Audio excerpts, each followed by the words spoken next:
What's up, everybody? It's your boy Brandon Blakeney, aka Brandon Lee TV. Kick back, relax, and come take a ride with me. So, Cooper Flagg, one of the top amateur basketball players in the world, regardless of class. He is in the 2025 class and is heavily regarded as not only a top 2 prospect, depending on which service you look at. He's 1 or 2, you know what I'm saying? He's also one of the top players at his age. Considered widely as a potential generational talent. He's going viral for a clip where he's using some not so friendly language. You know what I'm saying? Let's get into it.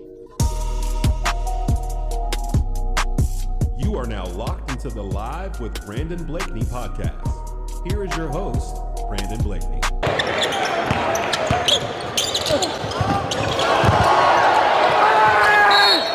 Give me that shit! Give me that shit! What's wrong with him? He can't fuck with you. He ain't bring that shit in your house.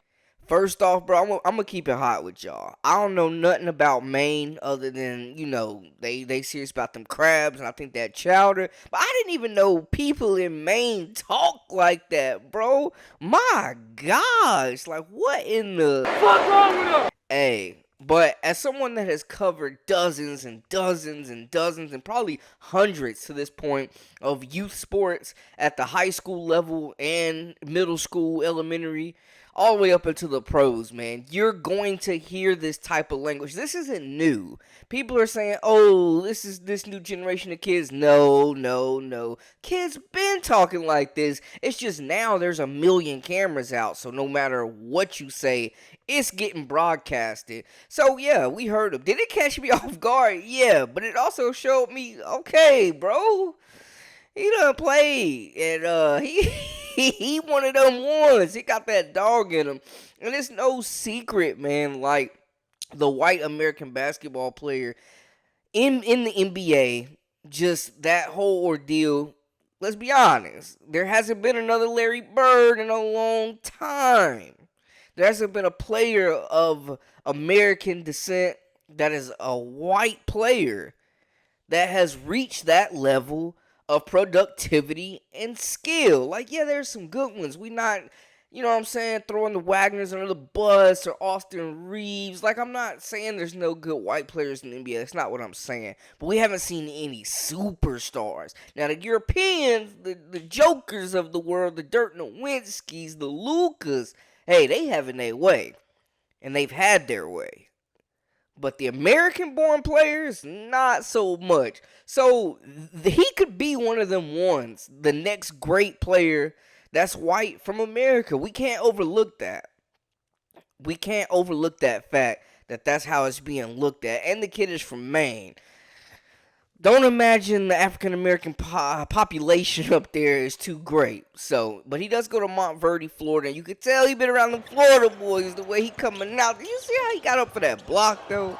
Now, we're talking about a player that has been in the national spotlight for years now as a potential pro. NBA scouts love him. Colleges are fighting over him. And he's still got 2 years of high school basketball left. He's a great player. He's a hybrid forward, combo forward that can play either forward, does it all, shoots, passes, dribbles, can run the offense, can bring the ball up the court, can play make, set up others, is just an explosive athlete on both ends, blocking shots, dunking everything. I mean, he's getting crazy praise from even pros like Brian Scalabrine. Recognized early on when he was 14 are not the same things, like not the dunking and the 38 and 11 block. I knew those things will happen. It's his natural feel for the game of basketball and the way that he does things that is so uniquely different to even the pros. So, did I think he was going to be one of the greatest high school players to ever play? I'm not sure I thought that, but I knew that he's a definite pro that has, he's ahead of most guys when it comes to the feel of basketball. And you add that to the length and the athleticism and the size. It's been a great journey, and I'm really looking forward to not just now, but what's next. He does things the elites do, and there's things that you can't teach. Now, in this clip that we're discussing, though, I just want to say, man, you can't judge a kid's character off of like a 20, 30-second clip. Like, that's the thing about the internet now, man. It's like you see one thing and you think you know this person and you know everything about them and what they represent. And that's not the case.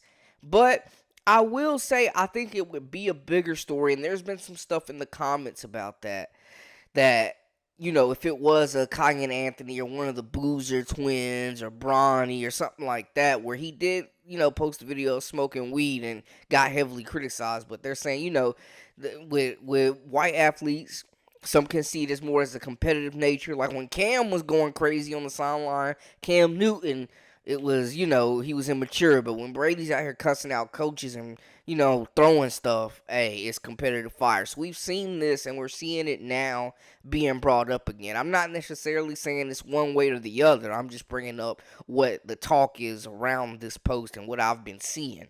And, there can be a double standard at times. But I will say I don't think that this should determine like a rule on his character or anything like that. Like, I haven't heard anything bad. It just seems like he's got that competitive fire. He's got that dog in him, man. And with his skill set, man, just being a do-it-all forward, like we said, can score it in a variety of ways. I mean, off the dribble, getting to the bucket, stretches the floor, knocks down a three. Like, he is a special talent. Man, he got his whole group of homies from Maine on the EYBL and took them to the Peach Jam final. That just says enough. They gave this man a team and he took the crew all the way to the promised land. They didn't win it, but shoot. They only lost one game and it was in the championship. But I mean, he's the MVP of the NBA Top 100 camp. Like, the kid's just been killing. He's just one of one, man, honestly. And he happens to share the spotlight with Cameron Boozer, who's another elite talent who people are saying could play in the NBA next year even. Like, he's already built like an NBA player. So these two will be intertwined. But, yeah, you just kind of wonder, though, if it was Cameron on the other end, like if it was him that was doing this, would it have got more attention? Probably so, because of who his dad is. You know what I'm saying? We just found out Cooper Flagg had a twin like 2 weeks ago we didn't even know about.